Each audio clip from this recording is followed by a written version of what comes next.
AP deputy CM Pawan Kalyan పిఠాపురంపై పూర్తి స్థాయి పట్టు సాధించారా? పిఠాపురంలో చీమ చిటుక్కుమన్న పవన్ కళ్యాణ్కు తెలిసిపోతుందా? ఇటీవల పిఠాపురం పర్యటనలో పవన్ లెక్కలు చూసి అధికారులకు మతిపోయిందా? అటు సొంత పార్టీ లీడర్లకు కూడా పవన్ కళ్యాణ్ చెమటలు పట్టించినంత పనిచేశారా?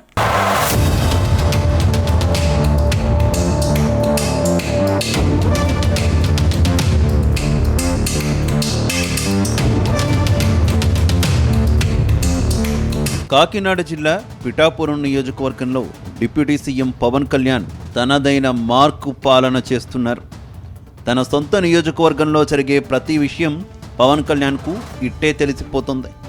ఎమ్మెల్యేగా గెలిచాక పవన్ కళ్యాణ్ 5 సార్లు కూడా పిఠాపురంకు రాలేదు. ఒకే ఒకసారి 2 రోజుల పాటు నియోజకవర్గంలో ఉన్నారు. మిగిలిన పర్యటనలో పట్టుమని 10 గంటలు కూడా లేరు.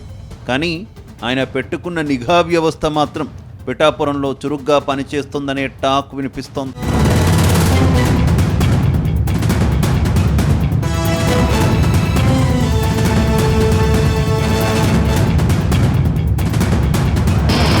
ప్రస్తుతం పిఠాపురంలో డిప్యూటీ సీఎం పవన్ కళ్యాణ్ లేరన్న ధీమాతో కొందరు జనసేన నాయకులు పైరవీలు చేస్తున్నట్టు తెలుస్తోంది. మరికొందరు సెటిల్మెంట్లకు సైతం దిగినట్టు సమాచారం. పార్టీ పేరు చెప్పి అధినేత పేరిట వారు చేస్తున్న అన్ని ఆగడాలు ఎప్పటికప్పుడు పవన్ దృష్టికి వెళ్ళిపోతున్నాయట. ఓ పక్క టీడీపీ రీజనల్ కోఆర్డినేటర్ ఎన్వీఎస్ఎన్ వర్మ అనుచరులు తమ కార్యకలాపాలు కొనసాగిస్తున్నారు.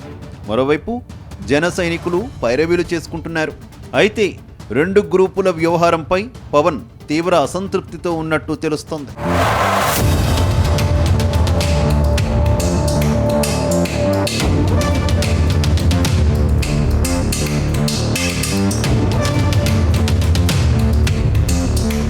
ఇక ఈ నెల 10వ తేదీన పిఠాపురంలో జరిగిన పల్లె పండుగ కార్యక్రమంలో పవన్ కళ్యాణ్ పాల్గొన్నారు. ఈ కార్యక్రమంలో డిప్యూటీ సీఎం పవన్ చేసిన ప్రసంగం ప్రతి ఒక్కరిని షాక్కు గురి చేసిందనే చర్చ నడుస్తోంది. 1 కాదు 2 కాదు, నియోజకవర్గంలో జరుగుతున్న ప్రతి అంశాన్ని ఆయన ప్రస్తావించారు. పిఠాపురంలోని ఇందిరానగర్, అగ్రహారం, రదాలపేటలో గంజాయి విచ్చలవిడిగా దొరుకుతోందని చెప్పుకొచ్చారు. అయితే పవన్ నోటి నుంచి ఈ మాటలు రాగానే అక్కడున్న వారంతా భుజాలు తడుముకున్నట్టు తెలుస్తోంది. అలాగే ఈ నెల 2వ తేదీన దారి కాచి దోపిడీ చేసిన విషయాన్ని పవన్ ప్రస్తావించారు. ఎస్సీ హాస్టల్లో విద్యార్థులను కొట్టి దొంగతనం చేసిన విషయాన్ని గుర్తు చేశారు. అటు కళాశాలలో జరుగుతున్న ఈవ్ టీజింగ్, ఇలా 1 కాదు 2 కాదు, మొత్తం అంశాలన్నీ ప్రస్తావించారు. పోలీస్ స్టేషన్లలో సెటిల్మెంట్లు చేస్తున్నారు. తన తండ్రి పోలీస్ కానిస్టేబుల్గా పనిచేశారు. పోలీస్ స్టేషన్లను సెటిల్మెంట్లకు అడ్డాగా మార్చకండి అంటూ హెచ్చరికలు జారీ చేయడం హాట్ టాపిక్ గా మారింది. ఈ నెల 2వ తేదీన దారి కాచి ఒక వ్యక్తిని కత్తితోటి బెదిరించి ఒక బంగారు గొలుసు జేబులో 500 లాక్కుని వెళ్ళిపోయారు. పిఠాపురం పట్టణంలో ఉన్న RRBHR ప్రభుత్వ జూనియర్ కాలేజ్ దగ్గర ఈవ్ టీజింగ్ పెరిగిపోయింది. బైక్స్ మీద రౌండ్స్ కొడుతూ అమ్మాయిల్ని ఇబ్బంది పెడుతూ వేధిస్తున్నారు.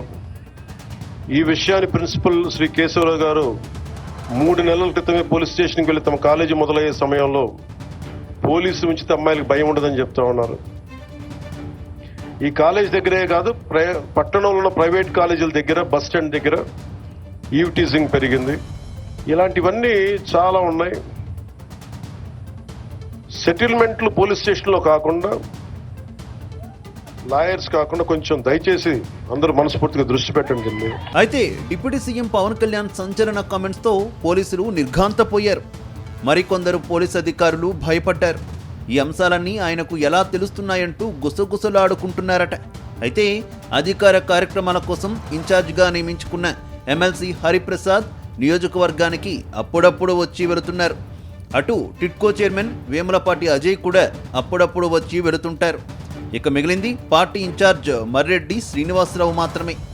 ఆయన వల్లే పిఠాపురంలో చీమ చిటుక్కుమన్న పవన్కు తెలిసిపోతోందని జనసేన నేతలు అనుమానిస్తున్నారు.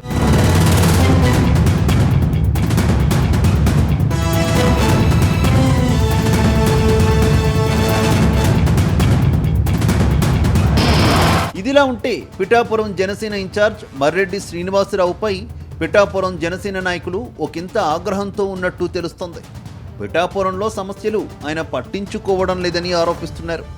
కానీ తాజాగా పవన్ కళ్యాణ్ కామెంట్స్ తర్వాత మర్రెడ్డి పేరు వింటే చాలు జనసేన నేతలు భయంతో వణికిపోతున్నారట.